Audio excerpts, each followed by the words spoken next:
News first ಆಯೋಜನೆ ಮಾಡಿರುವಂತಹ ಅತಿ ದೊಡ್ಡ ಕೋಚಿಂಗ್ ಗುರು ಸದ್ಯ ಈಗ ಜ್ಞಾನಜ್ಯೋತಿ ಆಡಿಟೋರಿಯಂನಲ್ಲಿ ಅದ್ಭುತವಾಗಿ ನಡೀತಾ ಇರುವಂತದ್ದು. ಇದಕ್ಕೆ ವಿದ್ಯಾರ್ಥಿಗಳ ಭರ್ಜರಿ ರೆಸ್ಪಾನ್ಸ್ ಕೂಡ ಸಿಗ್ತಾ ಇದೆ. ಇದ್ರ ಬಗ್ಗೆ ಮಾತನಾಡೋದಕ್ಕೆ ನನ್ನ ಜೊತೆಗೆ ಜ್ಞಾನ ಭಾರತಿ ಬೆಂಗಳೂರು ವಿಶ್ವವಿದ್ಯಾಲಯದ ಕುಲಪತಿಗಳಾಗಿರುವಂತಹ ಪ್ರೊಫೆಸರ್ ಜಯಕರ ಎಸ್.ಎಂ. ಅವರಿದ್ದಾರೆ. ಅವ್ರನ್ನ ಮಾತನಾಡಿಸ್ತಾ ಹೋಗ್ತೇನೆ. ಸರ್, ಹೇಳಿ, ಹೇಗೆ ಅನಿಸ್ತಾ ಇದೆ ಈ ಒಂದು ಎಕ್ಸ್ಪೋ? ಏನ್ ಹೇಳ್ತೀರಾ? ಇದು ಏನು ಕೋಚಿಂಗ್ ಗುರು ಅಂತ ನ್ಯೂಸ್ ಫಸ್ಟ್ ಚಾನೆಲ್ ಅವರು ಏನು ಆಯೋಜನೆ ಮಾಡಿದ್ರಲ್ಲ, ತುಂಬಾ ಯುನಿಕ್ ಆಗಿದೆ.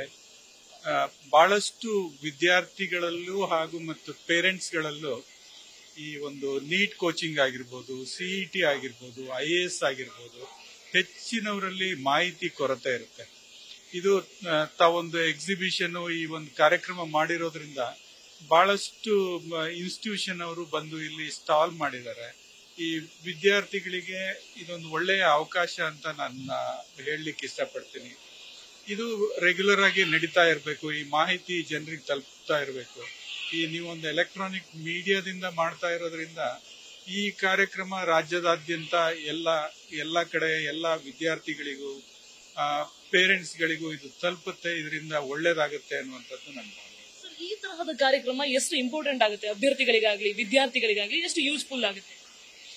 ಇದು ತಮ್ಗೆಲ್ಲ ಗೊತ್ತಿರುವ ಹಾಗೆ ಫಾರ್ಮಲ್ ಎಜುಕೇಶನ್ ಎಲ್ಲ PUC ಕಾಲೇಜ್ ಆಗಿರ್ಬೋದು, ಡಿಗ್ರಿ ಕಾಲೇಜ್ ಆಗಿರ್ಬೋದು, ಫಾರ್ಮಲ್ ಎಜುಕೇಶನ್ ಕೊಡುತ್ತೆ.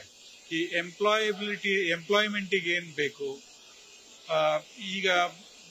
ಈಗ ನೆಕ್ಸ್ಟ್ ಅವ್ರು ಮೆಡಿಕಲ್ಗೆ ಹೋಗೋದಾದ್ರೆ ಯಾವ ಎಂಟ್ರೆನ್ಸ್ ತಗೊಳ್ಬೇಕು, ಅದಕ್ಕೆ ಯಾವ ತರ ತಯಾರಿ ನಡೆಸಬೇಕು, ಆ ತರದ ಇನ್ಸ್ಟಿಟ್ಯೂಷನ್ಗಳು ಯಾವ್ದಿದೆ, ಯಾವ ಬುಕ್ಸ್ ಓದ್ಬೇಕು, ಹೇಗ್ ಓದ್ಬೇಕು, ಇಂಥದೆಲ್ಲ ವಿದ್ಯಾರ್ಥಿಗಳಿಗೆ ಕೊರತೆ ಇದೆ. ಎಲ್ಲೂ ಇನ್ಸ್ಟಿಟ್ಯೂಷನ್ ಅಲ್ಲಿ ಹೇಳ್ಕೊಡಲ್ಲ. ತಾವು ಮಾಡ್ತಿರೋ ಈ ಕಾರ್ಯಕ್ರಮದಿಂದ ವಿದ್ಯಾರ್ಥಿಗಳಿಗೆ ತುಂಬಾ ಅನುಕೂಲ ಆಗುತ್ತೆ. ಇದು ನೆಸೆಸಿಟಿ ಇರೋದು ಅನ್ಕೊಳ್ತೀನಿ ನಾನು. ಇದಿಷ್ಟು ಬೆಂಗಳೂರು ವಿಶ್ವವಿದ್ಯಾಲಯದ ಕುಲಪತಿಗಳಾಗಿರುವಂತಹ ಪ್ರೊಫೆಸರ್ ಜಯಕರ ಎಸ್.ಎಂ. ಅವರು ನ್ಯೂಸ್ ಫಸ್ಟ್ ಗೆ ನೀಡ್ತಾ ಇರುವಂತಹ ಮಾಹಿತಿ. ಅಂದ್ರೆ ಈ ಒಂದು ಎಕ್ಸ್ಪೋನ ವಿಶೇಷತೆ ಆಗ್ಲಿ ಅಥವಾ ಪ್ರಾಮುಖ್ಯತೆ ಆಗ್ಲಿ, ಇದ್ರ ಬಗ್ಗೆ ಕುಲಪತಿಗಳು ನ್ಯೂಸ್ ಫಸ್ಟ್ ಗೆ ಹೇಳ್ತಾ ಇದ್ರು. ಕ್ಯಾಮರಾಮನ್ ಸಿದ್ದಪ್ಪಾಜಿ ಜೊತೆ Pragati Shetty, news first Bengaluru. News first ನಿರ್ಭೀತಿಯಿಂದ ನಿಮ್ಮ ಪರವಾಗಿ.